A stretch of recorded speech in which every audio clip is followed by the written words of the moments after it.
Hey, everybody, and welcome to the Texas FBS College Football Countdown. This is my second week of doing a video.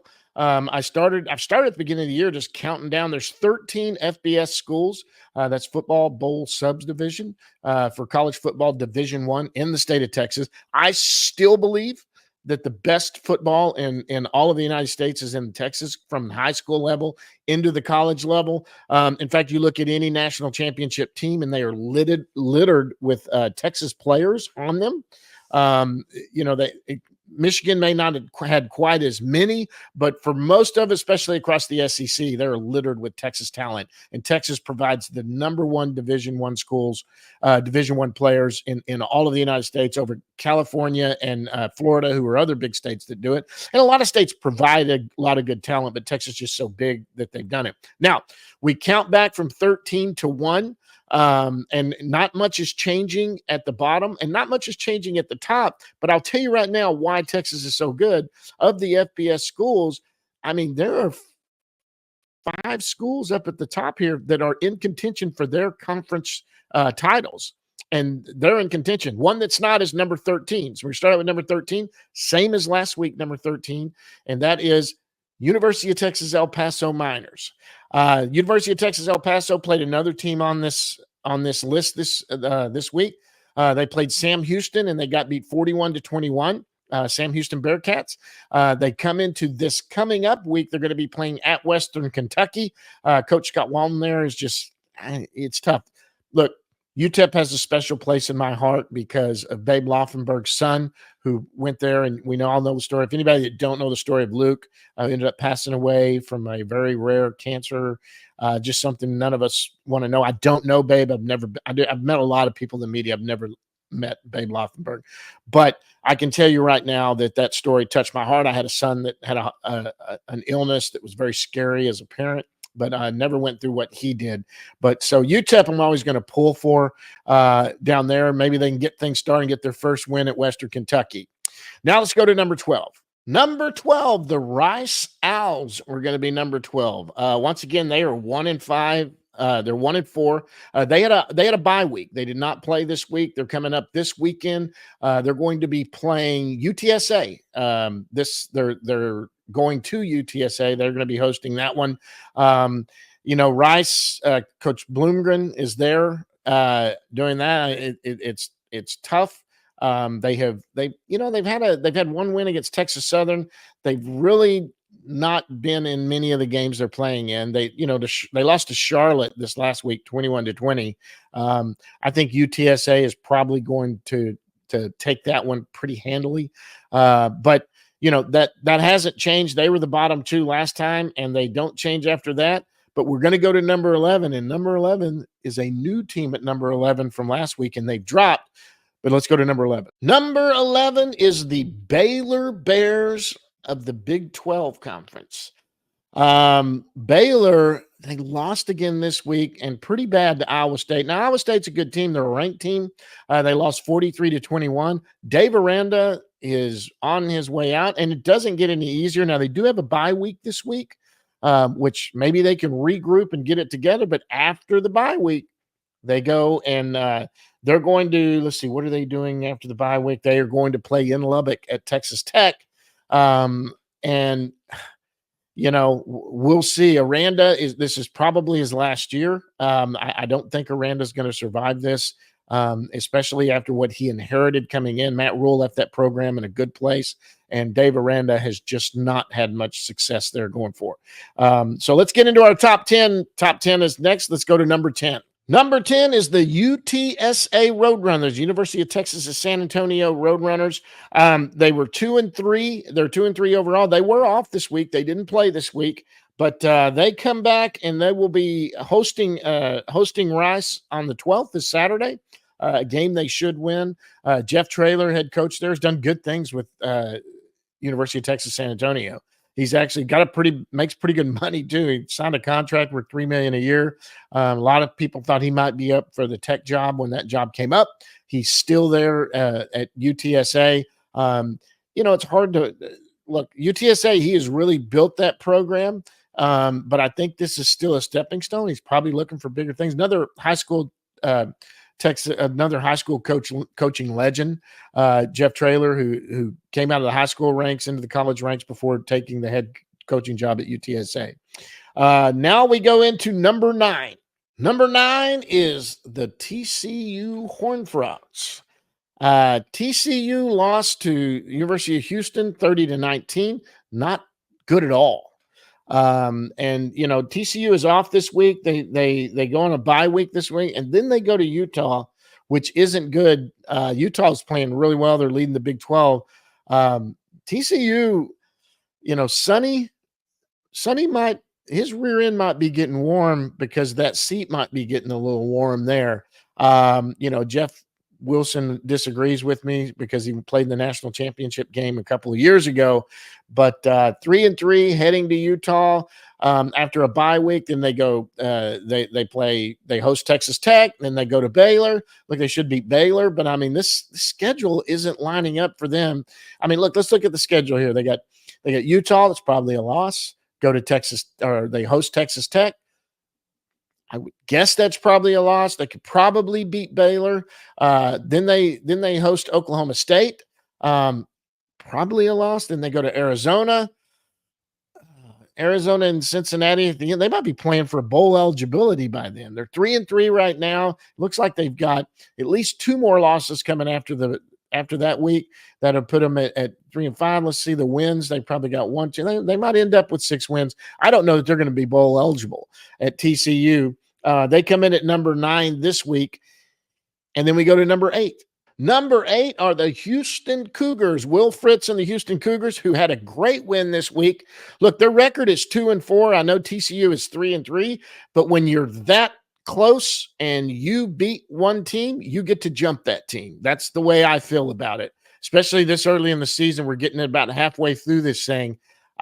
Look, Houston, not only did they beat TCU, they beat them pretty good. Beat them, 30-19. They've got a bye week this week, and then they go to Kansas, which would be another tough one for them. Look, I don't know what to say. Willie Fritz, for Houston itself, beating TCU was good. They've got a tough one, with Kansas. That should be a tough one. Utah, they're probably going to lose that one. Then they got Kansas State. I mean, it doesn't look good for them. They're probably not going to be bowl eligible this year. But right now, when you beat TCU 30-19, Coach Fritz had them ready that day. I mean, you got to jump TCU. Sorry for you Horned Frog fans out there, but the Houston Cougars sit in front of you right now. That's number 8. Let's go to number 7. Number 7 is the Texas State Bobcats. Texas State is 3-2 right now. They just beat Troy 38-17. They host Arkansas State this Saturday. Look, they're in the Sun Belt Conference, and this is the start of our teams in Texas, and why I've continually said that Texas is the best college football anywhere. They are 1-0 in the Sun Belt Conference right now. They could easily go through, if they keep up what they're doing, and end up a Sun Belt and playing for the Sun Belt Conference championship. Look, they've already got a couple losses. I don't know that schedule. I mean, it's not really impressive enough. If they were undefeated, it might be someone that could get a at-large bid. Maybe if they came out of the Sun Belt Conference. I think with already having 2 losses, they lost to Arizona State and Sam Houston. There's not a chance, but this is an FBS school, Texas State, who just moved up a couple years ago. GJ Kinney has them going well, and maybe they end up winning the Sun Belt. I mean, that just shows you the talent in Texas, that if you're not getting the top recruits, you're still getting good enough recruits that you might go out and win a smaller conference like the Sun Belt. And hey, they're right there in the middle of it. Now we go into number 6. Number 6 is the University of North Texas Mean Green. Actually, they're Eagles, but they go by Mean Green. They are 4-1. They beat Tulsa, and they beat Tulsa bad, 52-20. Now, no one's trying to say Tulsa was a powerhouse school or anything, but look, Tulsa's been an FBS school for a lot longer than North Texas has, and boy, did they 52-20, they beat them. Now, they're playing this weekend. They're one of the schools that are on. They're not off. They are playing at Florida Atlanta University, and that's where Tom Herman is now. But right now, UNT is undefeated in the AAC, and another team that, as of right now, they're one of the they could win the AAC. Now, will they? I don't know. They've got Army, they've got UTSA, they've got Tulane, Memphis, a bunch of schools in their way where I don't see them winning all these games. Obviously, I think Tulane played good. Memphis is a good team. Army is, that wishbone they run is probably going to be a tough one. But hey, right now, sitting 4-1 and undefeated in AAC again just proves that Texas football and Texas college football is some good football there in the AAC. That's the number 6 team. Let's go to our top 5, and there's top 5. We'll go to number 5 next. Number 5 is the Sam Houston Bearcats. They went this week, beat UTEP 42-21, 41-21, a game they were supposed to win. They are tied for first place right now in Conference USA. Sam Houston is. Don't forget, in 2020, they won that spring national championship. Coach Keeler has got this team playing pretty well. I mean, they have a bye week this week. Then they host Western Kentucky.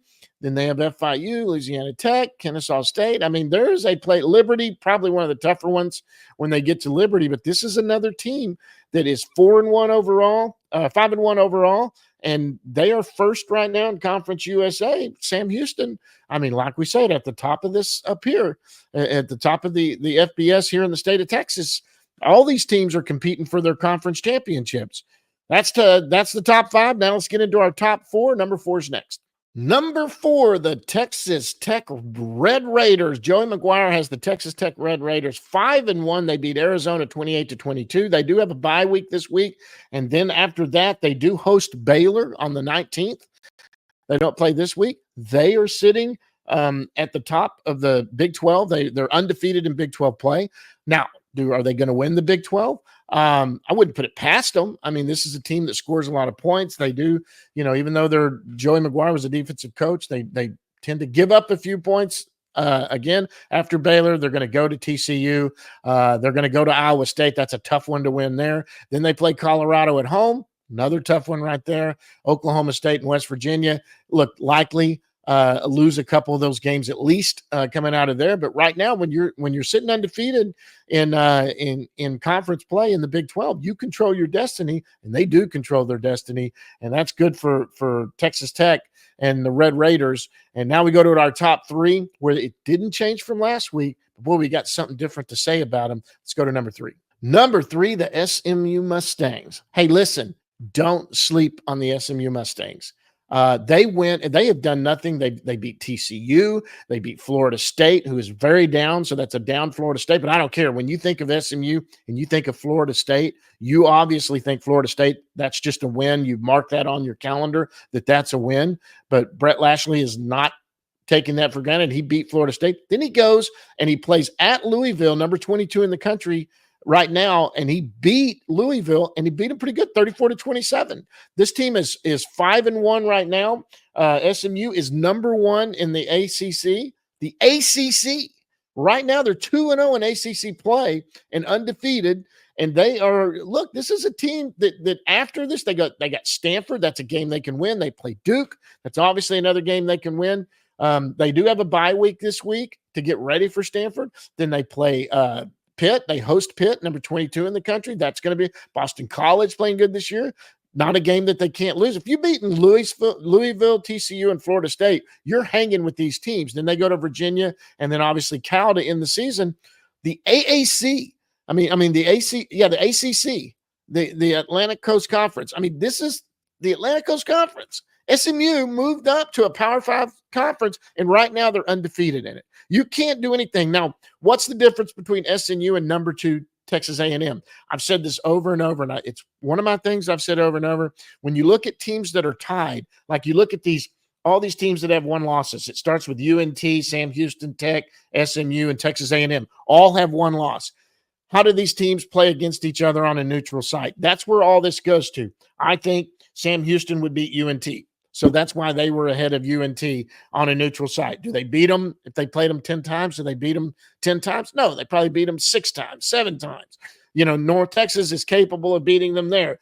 Texas Tech, would they beat Sam Houston and would they beat North Texas? Of course they would. I think they would. Would they beat them every time? Probably not. But they play them 10 times, play on a neutral spot. You got to imagine that Texas Tech is going to win, 7 or 8 of those games on each one of those. SMU, I think, is better than Texas Tech. And I know they're better than Texas Tech. In my opinion, they win 9 out of 10 times with the rosters they have right now. Now, Tech has a big following, and a lot of Tech fans can throw their phones at this or do whatever. But I'm sorry, right now SMU is playing way better than Texas Tech. Their only loss they have is to BYU. They don't have any bad wins. Nevada at the very beginning of the year, they barely won that game. But look, you've got Abilene Christian that you almost lost to in a shootout. I'm sorry, SMU's better. Now, SMU playing A&M. There are some that would argue, well, I think SMU could beat A&M. It's a fair argument, but I'll be honest with you, I don't see it. I'm sorry. I think if they played each other 10 times, A&M wins 7 or 8 of those on a neutral spot. A&M proves something to me. I make fun of my Aggie friends all the time. So let's go to the number 2 team right now. Number 2 is the Texas A&M Aggies. I'm impressed. Look, I make fun of my Aggie buddies all the time, and I did not see it. I did not think they would beat Arkansas, and they manhandled Arkansas with Marcel Reed. Connor Wigman is your starting quarterback. I don't care what anyone says. That guy right there proved to me what kind of player he is. Now, I do tap the brakes a little on him. He had 5 seconds to throw. His offensive line did a fantastic job. Now, part of that set up by a running game that Moss had a great game running the ball, and Wigman ran the ball good too. But that opened up time because you had to watch for Wigman. You had to watch for the running game. It set up play action, and he had some time back there. And boy, but when you have time, you still got to make the throws. And Connor Wigman made the throws. I mean, he didn't just make good throws. He threw darts. I mean, he was hitting every target. It was very, very, very impressive. And look, everybody talks about Texas and their schedule, and they've got an easy schedule. And I'm a UT fan, and that they're undefeated. That's why I have them at number 1. Even if Texas were to lose to Oklahoma, I would probably still at this point, depending on how they lose to Oklahoma, have them ahead of A&M, because I think honestly, and look, I'm biased by it, but I think that if Texas plays A&M 10 times at a neutral site, Texas probably wins 7 or 8 of those. And I think realistic Aggies understand that Texas is a better team. They got a better roster. They're playing better. They've got a seasoned quarterback back there. Their backup's good, but if they've got that offense, that defense is playing that way, they're a better team right now. Does that mean that I think Texas can't lose to A&M? Of course not. I think Texas A&M could play in the college football playoffs and win the SEC. Their schedule going forward, they have a bye week this week. Then they go to Mississippi State. Mississippi State, they've got a new quarterback going in, but I don't see any way that they don't beat Mississippi State, especially if Wegman plays like he did. And that defense for Mississippi State probably isn't going to get as much, Missouri is a better defensive team than Mississippi State. So if Wigman has time, you can obviously see what he can do. So I think they're going to handle Mississippi State easy. South Carolina, they're at South Carolina. That's a tough one. And then you got LSU. They play LSU at home. That's a game that you got to watch. Well, but they could beat LSU. Totally could beat LSU, especially if Wigman gets time and they get that running game going, because A&M's defensive front is really good. And they played well. So this is a team that could beat LSU. Obviously they can beat South Carolina. Could they lose South Carolina? Sure. But I don't think so. I think they're going to win. I think right now they're hosting LSU. I would pick A&M to win that game right now. I mean, I can just tell you right now that I would pick A&M to win that game. I don't think it'll be a wide. It's probably no more than 4 or 5 point spread, but I think A&M could beat them like they did Missouri if they got going with that offense. Then they play that New Mexico State. They're going to win that one. Everyone knows that. Then they go to at Auburn. Auburn is a team that could sneak up on you, but looking at that right now, you got to think A&M is better than Auburn. That makes them right there. Going from there, they've won 5 games in the row. That could be 6, 7, 8, 9, 10 games. They could be 10-1 heading into that Texas game. Texas is probably no less than 10-1. Could very possibly be 11-0 heading into that game. This could be a game. Can't believe that I was saying this, because I gave my Aggie fans a lot of crap, but it would not be unprecedented. And this is not out of the realm of possibility that we don't see Texas A&M and Texas playing at the end of the year And no matter who wins that game, turning around and playing again for the SEC championship. I mean, that could totally happen. I mean, if both of them are undefeated in SEC play when they play each other, the other team's only loss is going to be to the team that is undefeated in SEC play. Texas will have taken out Georgia, Oklahoma. So if Georgia only has, Georgia would be 2 losses then, obviously going into it, without a doubt. I mean, those two would play each other and then turn around and play each other again. Now, look, A&M has to win those games, and they can. I saw something I hadn't seen. We'll see. Elko has got that team playing good. Hats off to the Aggies. Now we go to the number 1 team, Texas Longhorns. Look, I'm a Texas Longhorn fan, so I'm happy that they're number 1, and no one can argue right now that they're not number 1. They're 5-0 right now. They've got OU this weekend. With Michael Hawkins, the freshman, he's going to be starting. A lot of people talking about that this might be the opportunity for OU to upset Texas, and they could. That always can happen. Last year, they lost that game basically off of a QB that was running. Dylan Gabriel ran the ball for over 100 yards and kept plays alive, took them down and scored that last touchdown to beat Texas, and Texas was a better team. Now, were they this much of a better team than OU? No, they weren't. They are a lot better team than OU this year, and that's because Hawkins, as good as he's been, he's played half a game, and then he's played against Auburn, where he played well, but they had to come back and win that game. And I don't think anyone's trying to compare Auburn to Texas right now. Texas has a good defense. It's not going to be a defense like he's seen. He's got Texas. Look, Texas is going to score. That defense of Oklahoma can hold Texas down, but they're not going to hold them below probably at least, 28 points. I bet they scored 28 to 40 points somewhere in there. It really, they could. That's just because of how that offense clicks. The only way that the turnovers is the key to the game. If OU can win the turnover battle, they can stay in this game, but I don't see them beating them. Now, it's a 14.5 point spread. That's an awful lot. Even though I think here's where I think this could go.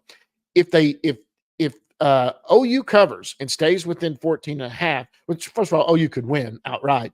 But if Texas doesn't cover, I think they would still win by 10 points. I could see something like a 37-27 score, something like that, where they don't quite get to 2 touchdowns. They never really never really.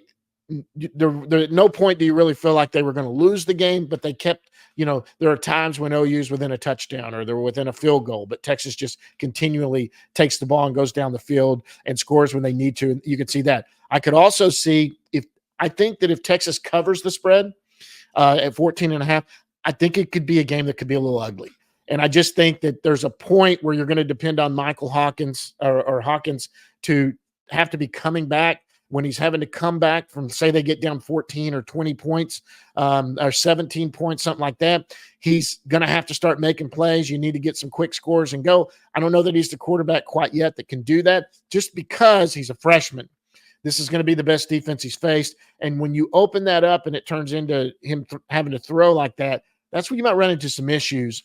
I could see where he makes some mistakes and Texas just kind of capitalize and go. And I'm talking, when I say ugly, this could be, look, it's not going to be a 49-0. OU's going to score. I think they will. I think Hawkins will make some plays on that for sure. But this could easily be a game, if Texas covers, where it's something like, 41-10. Look what A&M did to Missouri. It could easily be that 37-7, something like that. It could really be a score that could be that way. Now, I always think it's going to be closer than it is on that. And they could also cover and make it right about there. It could, it could be something like a 35-20 game, something like that, very easily. I think Texas is going to win this. I also think they're probably going to cover. That's just my gut. And I'm a homer. Don't get me wrong. I'm a homer. I admit it. I just think that the way that Quinn Ewers runs this offense and the way OU played against Tennessee, they brought in Hawkins at the end. He looked better. The way he did against Auburn was nice, but he's about to play a defense like he's never played before. Texas is one of the top 5 defenses probably in the country. And that's going to be tough on him, I believe. And I think just Texas has too many. Now, that being said, after that, let's say that OU, for any reason, let's say that OU does beat Texas, and it can happen. Look, it wouldn't surprise me. Things get mixed up in this game all the time. If they do beat Texas, I think Texas runs all over Georgia. I think that they wake up, they go to host Georgia the next week, and I think they beat Georgia by at least 2 scores. I really do. If they end up winning this game and going into the Georgia game, I still have confidence that Texas is a better team than Georgia because they don't have a lot of explosive downfield plays right now that I've seen, but they're Georgia, and their defense is good. They're coached well. They're probably the best coach in college football. But if Texas were to lose to OU and a game that they think they should win, that could be a game where they take it out on Georgia to prove the point and come back and prove, and then beat Georgia pretty bad. Anyway, that's my feeling. That's the countdown going into week 7. Hope you liked it. Hit the subscribe button down there. Hit the likes. Tell me I'm an idiot. I love it. Either way, it doesn't matter. This is my own little thing going. We'll come back next week again, and everybody will be playing, I think, next week. I think a lot of the buys are over with. Until next week, see you guys.